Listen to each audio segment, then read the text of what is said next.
നമ്മൾ യോശുവയുടെ കൂടെ ആണല്ലോ നമ്മുടെ യാത്ര. അപ്പം നമ്മൾ യെരിഹോവിനടുത്തെത്തിരിക്കുകയാണല്ലേ. സ്തോത്രം. അത്ഭുതനാമമിതേ, അതിശയ ദൈവമിതേ, അത്ഭുതനാമമിതേ, അതിശയ ദൈവമിതേ, സർവ സൃഷ്ടികളും ആരാധിക്കും സത്യദൈവമിതേ, സർവ സൃഷ്ടികളും ആരാധിക്കുന്ന സത്യദൈവമിതേ, അത്ഭുതനാമമിതേ, അതിശയ ദൈവമിതേ. പരിശുദ്ധന്റെ നാമത്തിൽ കാഹളങ്ങൾ മുഴക്കി ചുറ്റി ചുറ്റി ചുറ്റി നടന്ന, പരിശുദ്ധൻ നാമത്തിൽ കാഹളങ്ങൾ മുഴക്കി ചുറ്റി ചുറ്റി ചുറ്റി നടന്ന, തകരാത്ത വീഴാത്ത എത്ര വലിയ കോട്ടയും കർത്താവിൻ കാൽക്കൽ തകർന്നു വീഴും. തകരാത്ത വീഴാത്ത എത്ര വലിയ കോട്ടയും കർത്താവിൻ പാദത്തിൽ തകർന്നു വീഴും.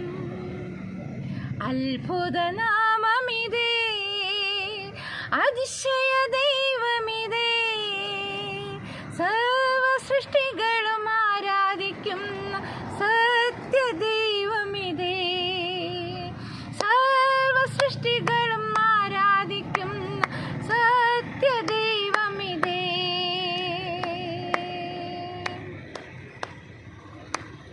എത്ര വലിയ കാര്യവും എത്ര വലിയ വിഷമവും ദൈവം നടത്തും തീർച്ച അസാധ്യമില്ല. എത്ര വലിയ കാര്യവും എത്ര വലിയ വിഷമവും ദൈവം നടത്തും തീർച്ച അസാധ്യമില്ല. തൻ്റെ വിശുദ്ധർക്കായി ഇതിലും വലിയ അതിശയം നടത്താൻ താതൻ കൂടെയുണ്ട്. തൻ്റെ വിശുദ്ധർക്കായി ഇതിലും വലിയ അതിശയം നടത്താൻ താതൻ കൂടെയുണ്ട്. അത്ഭുതനാമമിതേ, അതിശയ ദൈവമിതേ, സർവ സൃഷ്ടികളും ആരാധിക്കുന്ന സത്യദൈവമിതേ, സർവ സൃഷ്ടികളും ആരാധിക്കുന്ന സത്യദൈവമിതേ. ഇസ്രായേൽ മക്കളുടെ നിമിത്തം യെരിഹോവിനെ അടച്ചു ഉറപ്പാക്കിയിരുന്നു. അവർക്ക് വളരെ ഭയമുണ്ടായി. ആരും പുറത്തിറങ്ങിയില്ല, അകത്ത് കയറിയതുമില്ല. അപ്പോൾ യോദ്ധാവായ യോശുവയോട് കൽപ്പിച്ചത്, ഞാൻ യെരിഹോവിനെയും രാജാവിനെയും യുദ്ധവീരന്മാരെയും നിന്റെ കയ്യിൽ ഏൽപ്പിച്ചിരിക്കുന്നു എന്ന് പറഞ്ഞു. നിങ്ങളിൽ യോദ്ധാക്കളായ എല്ലാവരും യെരിഹോവിന് ഒരു വട്ടം ചുറ്റി നടക്കണം. ഇങ്ങനെ 6 ദിവസം ചെയ്യണമെന്ന് പറഞ്ഞു. 7 പുരോഹിതന്മാർ ആട്ടിൻകൊമ്പ് കൊണ്ടുള്ള 7 കാഹളം പിടിച്ചുകൊണ്ട് പെട്ടകത്തിൻ്റെ മുമ്പിൽ നടക്കണം. 7-ാം ദിവസം 7 പ്രാവശ്യം പട്ടണത്തെ ചുറ്റുകയും പുരോഹിതന്മാർ കാഹളം ഊതുകയും വേണമെന്ന് പറഞ്ഞു. അവർ ആട്ടിൻകൊമ്പ് നീട്ടി ഊതുകയും നിങ്ങൾ കാഹളനാദം കേൾക്കുകയും ചെയ്യുമ്പോൾ ജനമൊക്കെയും ഉച്ചത്തിൽ ആർപ്പിടണം. അപ്പോൾ പട്ടണമതിൽ വീഴും. ജനം ഓരോരുത്തർ നേരെ കയറുകയും വേണം എന്ന് പറഞ്ഞു. അപ്പോൾ നൂന്റെ മകനായ യോശുവ പുരോഹിതന്മാരെ വിളിച്ചിട്ട് പറഞ്ഞു, നിങ്ങൾ നിയമപ്പെട്ടകം എടുപ്പിൻ. 7 പുരോഹിതന്മാർ യഹോവയുടെ പെട്ടകത്തിനു മുമ്പിൽ ആട്ടിൻകൊമ്പ് കൊണ്ടുള്ള 7 കാഹളം പിടിച്ചുകൊണ്ട് നടക്കുവേൻ. മാത്രമല്ല ജനത്തോടും പറഞ്ഞു, നിങ്ങൾ ചെന്ന് പട്ടണത്തെ ചുറ്റി നടപ്പേൻ. ആയുധപാണികൾ യഹോവയുടെ പെട്ടകത്തിനു മുമ്പിൽ നടക്കണം എന്ന് പറഞ്ഞു. യോശുവ, ആർപ്പിടുവിൻ എന്ന് ഞാൻ കൽപ്പിക്കുന്ന നാൾ വരെ നിങ്ങൾ ആർപ്പിടരുത്, ഒരു വാക്കും ഉച്ചരിക്കരുത് എന്ന് അവരോട് കൽപ്പിച്ചു.